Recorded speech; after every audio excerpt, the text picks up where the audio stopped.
সব বিষয়ে কথা শুনতে রাজি। আমার নবীরে গালি দিলে খবর আছে না নাই? আমার নবীরে গালি দিলে, আমার কোরআনকে গালি দিলে, আমার আল্লাহরে গালি দিলে, আমার ইসলামকে গালি দিলে আমাদের কলিজায় আগুন ধরে কি ধরে না? নবীকে গালি দিলে কলিজায় আগুন লাগে, কোরআনকে গালি দিলে কলিজায় আগুন লাগে। কার কার কলিজায় আগুন লাগে হাত তুলে আল্লাহর। এই লক্ষ লক্ষ মানুষের আগমন, এটা ইসলামের জন্য ভিক্টরি সাইন বহন করে, বিজয়ের সাইন। ইসলামের বিজয়কে কেউ থামায় রাখতে পারবে না। চিল্লায় বলে ঠিক কিনা?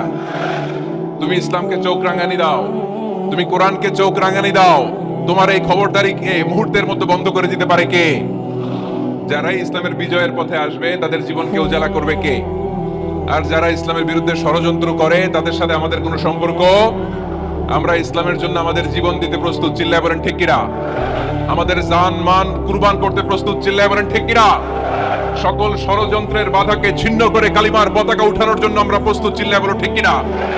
আল্লাহ রাসূল সাল্লাল্লাহু আলাইহি ওয়াসাল্লাম বলেছেন, দুনিয়া কুল্লুহা, এই দুনিয়াতে যা দেখা যায় সব সম্পদ, বাড়ি গাড়ি ব্যাংক ব্যালেন্স ফ্যাক্টরি, এগুলো সম্পদ। দু চোখে যা দেখো সব সম্পদ। আর এই সব সম্পদের মধ্যে শ্রেষ্ঠ সম্পদ হচ্ছে নেককার নারী। সুবহানাল্লাহ পড়তে পারলেন না?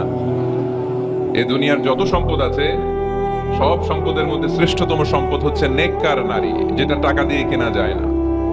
এই মা বোনদেরকে যদি আমরা কোরআন শিখাই, হাদিস শিখাই, ইসলামী সাহিত্য পড়তে দেই, ইসলামী তাহাদিব তামাদ্দুন শিষ্টাচার ভদ্রতা যদি তাদেরকে শিখাই, কোরআন সুন্নাহর আলোকে যদি তাদেরকে আমরা যত্ন নেই, তাহলে এই নারীদের পেট থেকে বড় বড় আল্লাহর ওলি বের হবে, আলোকিত মানুষ বেরোবে, হাফেজে কোরআন বেরোবে, মুফাসসিরে কোরআন বেরোবে। আর এই একই নারীকে যদি আমরা কোরআন শিক্ষা না দেই, ইসলাম শিক্ষা না দেই, এই নারীদের পেট থেকে বড় বড় চাঁদাবাজ আর টেন্ডারবাজ বেরোবে। চিল্লায় বলি ঠিক কিনা? এদের পেট থেকে বেরোবে বড় বড় দুর্নীতিবাজ, যারা দেশের টাকা, হাজার কোটি টাকা পাচার করে দেয় বিদেশে। এরকম আছে না নাই? এজন্য এই নারীদের পেটটা খনি, যত্ন নিতে হবে এদেরকে কোরআন দিয়ে সুন্নাহ দিয়ে। এই দুনিয়াতে যা দেখা যায় সব সম্পদ, আর এই সম্পদের মধ্যে শ্রেষ্ঠ সম্পদ হচ্ছে নেককার নারী। তাই বোনদেরকে যেন আমরা কোরআন সুন্নাহর পথে আসার সুযোগ করে দেই, তাদেরকে যেন ইসলামী লেকচার পড়ার সুযোগ করে দেই, ইসলামী বই পড়ার সুযোগ করে দেই। ইসলাম বলেছে খায়রুকুম মান বুখিরা বিল উনসা, যে ঘরের প্রথম সন্তান কন্যা, ওই ঘরটারে বরকত দিয়ে ভরে দেয় কে? তোমরা শীতের রাতে স্বামী স্ত্রী যখন এক কম্বলের নিচে সময় কাটাও, ওই সময়গুলোর জন্য তোমার আমলনামায় সওয়াব দিয়ে ভরে দেয় কে? এজন্য আজকে থেকে মুচকি হাসি দিয়ে কথা বলবেন, আগে সালাম দিবেন। স্ত্রীকে আগে সালাম দিতে রাজি আছেন তো? আল্লাহ রাসূল সাল্লাল্লাহু আলাইহি ওয়াসাল্লাম ওনার স্ত্রীদেরকে আগে সালাম দিতেন। আম্মা জান আয়েশা বললেন, এত বছর বিশ্বনবীর সাথে সংসার করলাম, একদিন আল্লাহ রাসূল সাল্লাল্লাহু আলাইহি ওয়াসাল্লামকে আমি আগে সালাম দিতে পারি নাই। মাঝে মাঝে লুকিয়ে থাকতাম যে আজকে আগে সালাম দিব। কিন্তু আল্লাহ রাসূল সাল্লাল্লাহু আলাইহি ওয়াসাল্লাম এশার নামাজ পড়ে যখন ঘরে ঢুকতেন, ঘরে ঢোকার অনেক আগ থেকে আম্মা জান আয়েশাকে বলতেন, আসসালামু আলাইকুম ওয়া রাহমাতুল্লাহি ওয়া বারাকাতুহু। এজন্য আমরা যেন বেশি বেশি সালাম দেই। তো একজন নারী বরকতময় কিনা আমরা বুঝবো তার প্রথম সন্তান যদি কন্যা। তার মানে কন্যা আসলেই ঘরে বরকত আছে না নাই? আছে।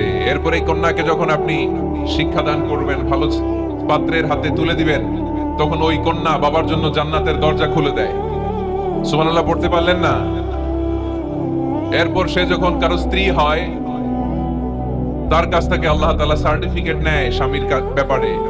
তার মেয়েটাকে যদি 100 বার আমরা বিক্রি করে দেই, ওই বিক্রির টাকা দিয়ে জান্নাতের একটা টেবিলের দাম হবে। এই দুনিয়াকে 2000 বার বিক্রি করে দিলে যেই টাকা পাওয়া যাবে, ওই টাকা দিয়ে যদি জান্নাতের একটা চেয়ার কিনতে চাই, ওই চেয়ারের দাম হবে।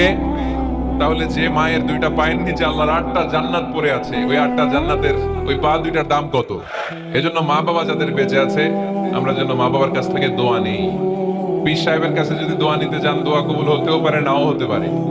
গোটা বিশ্বের সব পীর সাহেব যদি 1 গ্লাস পানির মধ্যে দোয়া পরে ফু দেয়, গোটা বিশ্বের সব ইমাম সাহেব যদি, খতিব সাহেব যদি 1 গ্লাস পানির মধ্যে দোয়া পরে ফু দেয়, আর আপনার আম্মা শুধু সুবহানাল্লাহ বলে যদি আরেক গ্লাস পানির মধ্যে ফু দেয়, আপনার মায়ের দোয়াটা মুহূর্তে আল্লাহর দরবারে কবুল হয়ে যাবে।